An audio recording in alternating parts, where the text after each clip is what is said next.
Good evening. It is IT2. Today we're going to be talking about superheroes in honor of the Boys Season 2 coming out. Figured I would make a top 10 list that probably is not likely to offend anybody. And today we're going to talk about my top 10 superheroes that are not mentioned enough or not recognized as superheroes. Unlikely and underrated superheroes, I guess is a good way to put it. For example, Peter Pan. You wouldn't expect him to really be a superhero, but he can fly. He's got superpowers. But he's not underrated because everybody knows Peter Pan. Everybody talks about Peter Pan. He gets a lot of mention. He's a Disney character, for Christ's sake. So, it's kind of like that. Like Peter Pan if he wasn't popular. I don't know. You may not agree with me. Maybe I will get some hate on this video. I don't know. Anyway, starting in at number 10. We got a wrong slide. We've got Zorro. This goes all the way back to my grandpa's days. Zorro is kind of like Batman in that he doesn't have any superpowers except that he's exceptionally skilled with a sword. But he has Tonto. Tonto is a sidekick, making him a superhero. If you have a sidekick, it's pretty much an indicator that you're a superhero. He did have a lot of movies, and he does get mentioned a little bit. But that's why he's number 10. He's not higher than number 10. Number 9, I have chosen Underdog. He's quite the underdog for the number 9. Underdog's pretty shitty. He's kind of one of those Superman clones that he has this saying. He always causes a lot of collateral damage. And he says, I am the hero that never fails. I cannot be bothered with such details. And he always kind of fuck things up. So he's not really that good of a superhero, but he is. Nobody ever talks about Underdog, except I think there was that one lady that was on Howard Stern that was like a super Underdog fan. She was like the Underdog lady. He used to have a big balloon during like the Thanksgiving Day Macy's parade. So he's giving me a number 9. Number 8, Captain Caveman. I don't like Captain Caveman. Never was a big fan of him. He's none of those superhero like Superman kind of a clone. Just give him a cape and give him the ability to fly. But he also has this club that he can pretty much summon whatever he needs out of it. I'm not sure how it works. He was also paired up with these teen angels. Back in the... what was it called? They used to have those wacky races, and the company, Hanna-Barbera, had all these characters. Now, that seems kind of weird. Almost like pedophilia, that you had these teen angels. Like, you couldn't really say that nowadays. They're making teens sexualized, unless they're all, like, 18. But, yeah, Captain Caveman, number 8. I don't really like him, but a lot of people do.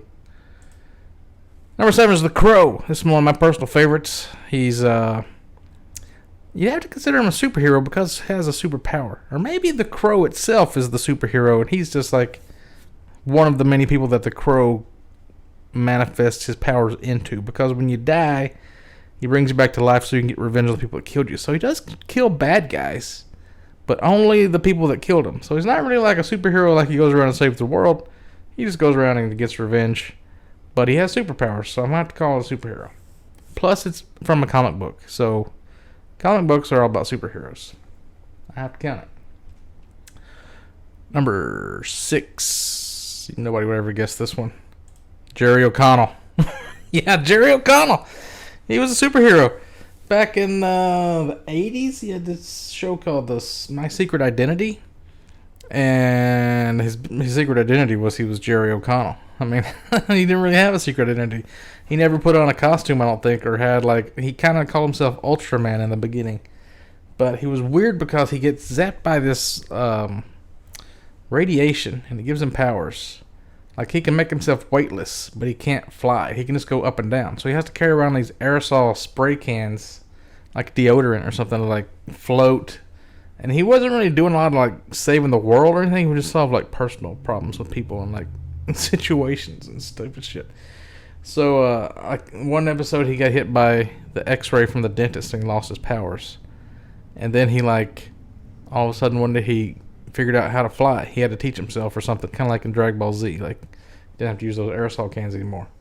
And one time he was like invulnerable, but then he got hit by that radiation again, and then it made him super strong, but not invulnerable. So it kind of fucked with it. So that's pretty weird. I mean, like, giving him like weaknesses and stuff. It's pretty cool. But super underrated. That's why he gets a higher ranking. Number 5, we got Inspector Gadget. Is he a superhero? He has not one but 2 sidekicks, Penny and that dog. And he can fly because his hat, similar to Captain Caveman, pretty much summon anything he needs out of it. Not sure exactly how it works. Plus, he's almost like one of those bionic superheroes because he has like his legs and arms extend like Mr. Fantastic. But it's all like gadgetry. You wouldn't expect Inspector Gadget to be a superhero, but he is. Although he doesn't know what's going on. Like Penny does all the work. She knows what's going on, like solves all his problems for him. He just kind of accidentally stumbles into succeeding at what he's trying to do. Number 4, the Greatest American Hero. So this is a TV show I used to watch when I was like 5 years old, like before even kindergarten. So none of you probably know about it. It's this dude. Aliens came down and they give him this black and red suit that gives him superpowers, but he doesn't like the suit because it makes him look stupid or something, and he loses the instruction manual that they gave him that shows how to use the suit. So he has to kind of like figure it out by trial and error. So it's a comedy show, so he's always screwing up. He flies really bad, and I don't remember a whole lot about it, but I remember the theme song was really dope. So I like that. Number 3, Mantis. No, not the Mantis from the Guardians of the Galaxy, or I think there was another one that's called Mantis. This is the black guy who, let's read a little wiki about him.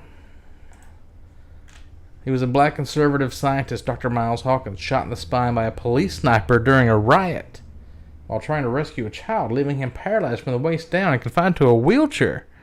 Like Professor Xavier, he was in a wheelchair. And he invents this powered exoskeleton with a bulletproof body armor.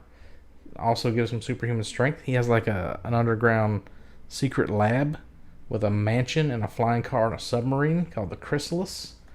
And he would shoot out these like paralyzing darts from his wrists. It's pretty dope. Kind of like a non-lethal kind of a superhero. And he had this like sassy black housekeeper, Lynette. They eventually got rid of her and they made it more about like going to parallel universes and time travel and supervillains and monsters and shit. So it only lasted like 1 season, I think. But it was 22 episodes. It was a pretty good show. Definitely underrated. I bet none of you ever heard of this guy. Next we got number 2. This one you probably heard of. Fucking Mighty Mouse. Oh, if the MMA fighter's named Mighty Mouse. Of course everybody's heard of Mighty Mouse. Here I come to save the day. Popular slogan. But he's another superhero clone. I probably ranked him way too high. He probably should be down like number 9 or something. Bump everybody else up. But when I put the list together, I was trying to think like, who does people not know that is superheroes? Maybe you didn't know that Mighty Mouse was a superhero. It's kind of like the Ant. The Ant's almost like Superman when he goes small form. Because he's as strong as a real man, even though you can't see him. Well, that's not super strong. What's the other one? Wasn't there one that was like really tiny? Atom or something? In Marvel or something, or DC? I don't know. Probably fucked this one up. Anyway, number 1. This one I learned from the boys. The Stormfront. They added her as a superhero and she starts talking about Pippi Longstocking. And I'm like, what? Pippi Longstocking could lift a horse with one hand. She's super strong. I'm like, you just blew my fucking mind. What? Pippi Longstocking's a superhero. I mean, she didn't really go around saving anybody. But her dad was kind of like this famous pirate who, it's kind of like One Piece in that regard. She's kind of like, what's his name from One Piece? And her dad, like, in this one episode, she's like, oh, you can't see that. Hang on. She's smoking like a cigarette or something. I don't know. Maybe she's like high on weed most of the time. She does like a lot of like weird stuff that would be considered culturally taboo. Let's see. She referred to her father as King of the Negroes in one episode, and they removed it or something.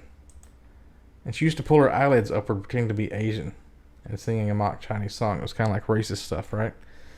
But she wasn't really doing it with racist intent or anything. She's like, her dad was like a pirate, and he would go all over the world, and he'd bring back these legendary stories and shit.